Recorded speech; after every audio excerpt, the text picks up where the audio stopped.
Pixie and welcome to Pixie's Pit. On today's show, we will be talking about last night's AEW Dynamite. Today's episode, we will be trying Candy Pop Popcorn Twix.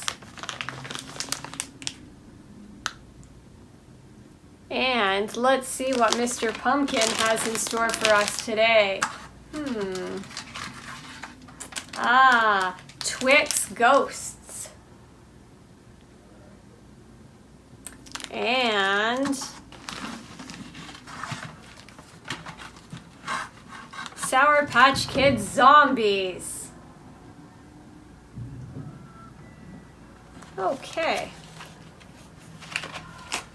So let's start with this Candy Pop Popcorn Twix. That looks quite exciting and inviting, and it does say Twix candy pieces on chocolate and caramel drizzled popcorn. Wow, that sounds very good. So let's open it up and try it out.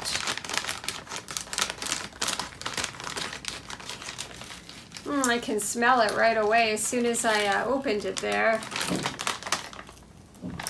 Smells like candy, definitely like a Twix candy bar. All right, so this is what it looks like. Has some Twix candy pieces on there for sure.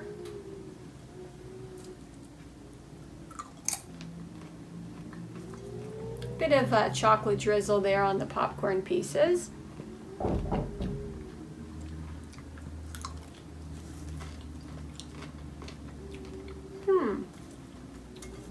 Mostly just tastes like plain popcorn so far. I'm not getting any caramel or chocolate, like very faintly.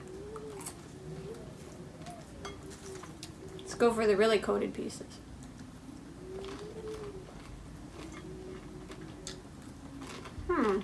Chocolate.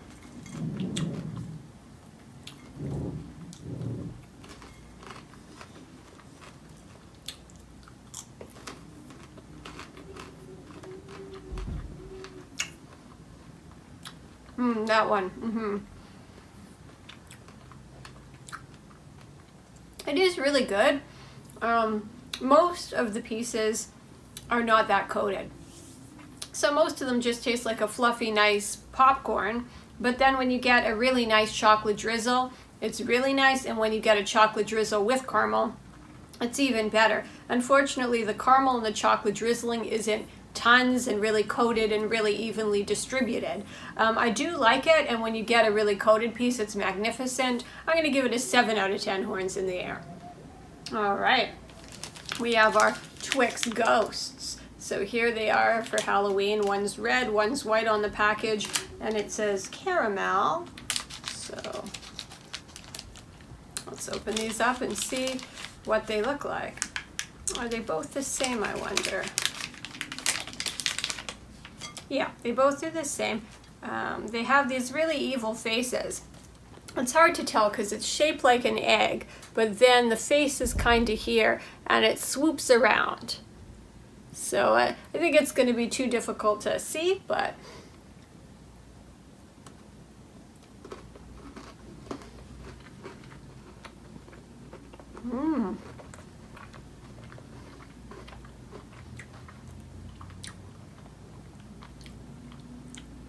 who doesn't love Twix?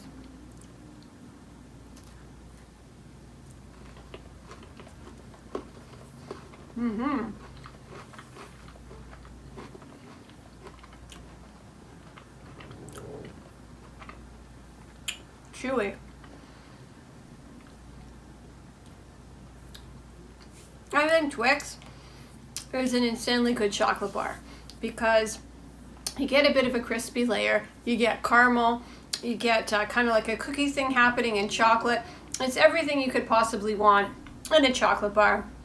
I just wish the ghost looked a little bit better. I don't think they should have gone with the egg shape. They should have tried to actually mold the chocolate itself into a ghost. So, I mean, in terms of how much I like this candy bar, 9 out of 10 horns in the air. In terms of how well executed the ghosts were, I would say 6 out of 10 horns in the air. So all over together, I'm going to give it a 7 out of 10 horns in the air. All right, Sour Patch Kids Zombies. Now this guy here looks to be Frankenstein because he's got bolts and a little black wig. He's not really a zombie. He's doing a little bit of a zombie dance there, but his feet are really not moving so much or in motion. Okay, so let's open these up.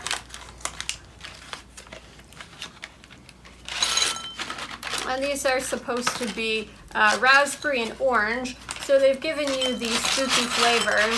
So they've eliminated the other colors. So this is pretty Halloween-esque. I don't think that the flavors are going to be any different than their normal incarnations, but we'll see. Raspberry.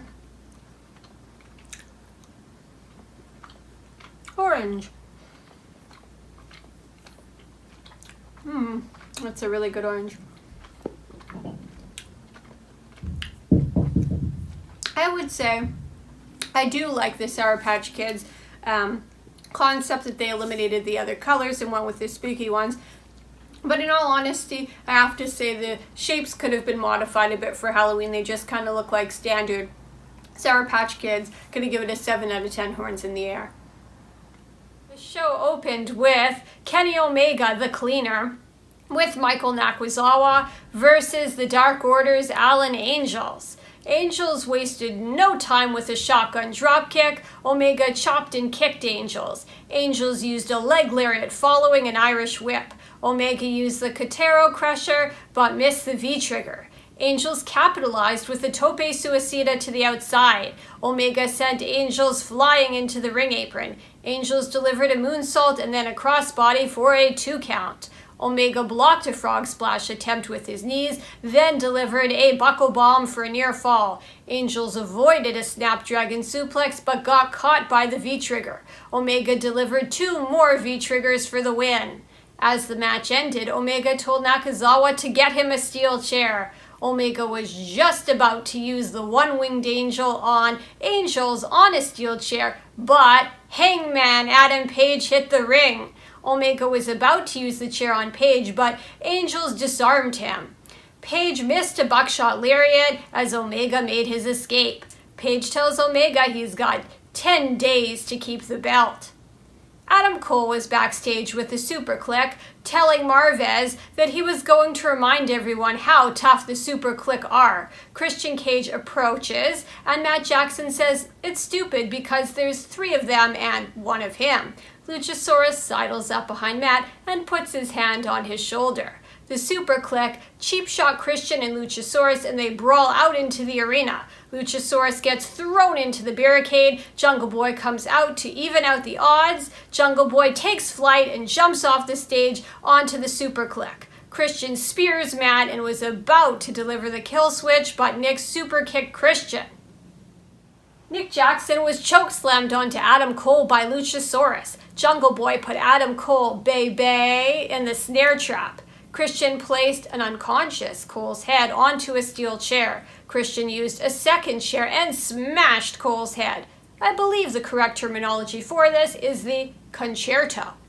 MJF comes out and tells Darby that Darby will never fit in and that he went from being a proficient wrestler to a glorified stuntman.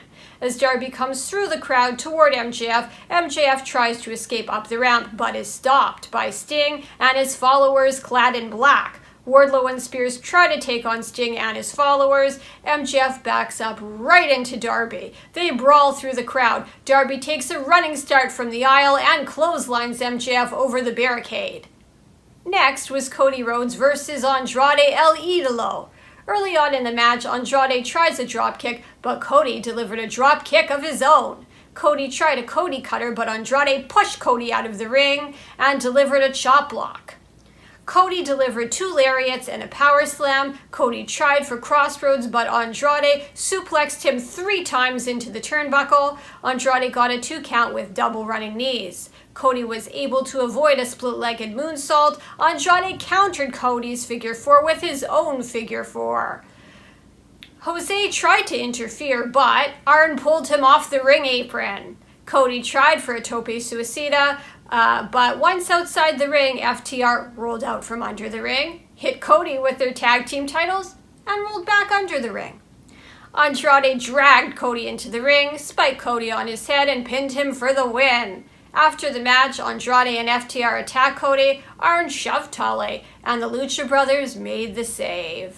For Halloween, I thought I'd show you some of my wrestling figures. Let's start with the Zombie collection. We have Matt and Jeff Hardy. So here's Matt. He's a nice shade of green. He has some skin missing, exposing his heart and his intestines. He's scary. All right. Now let's get Jeff. So here's Jeff. His eyes are all white, and he has scars on his face and forehead. His mouth and jaw seem to be screwed up, and his arms are all bloodied. And from the Monsters collection, we have Chris Jericho. Now Jericho definitely seems to be a mummy. His face and hands are gray. His eyes are white with no pupil, and he seems to be all bandaged up.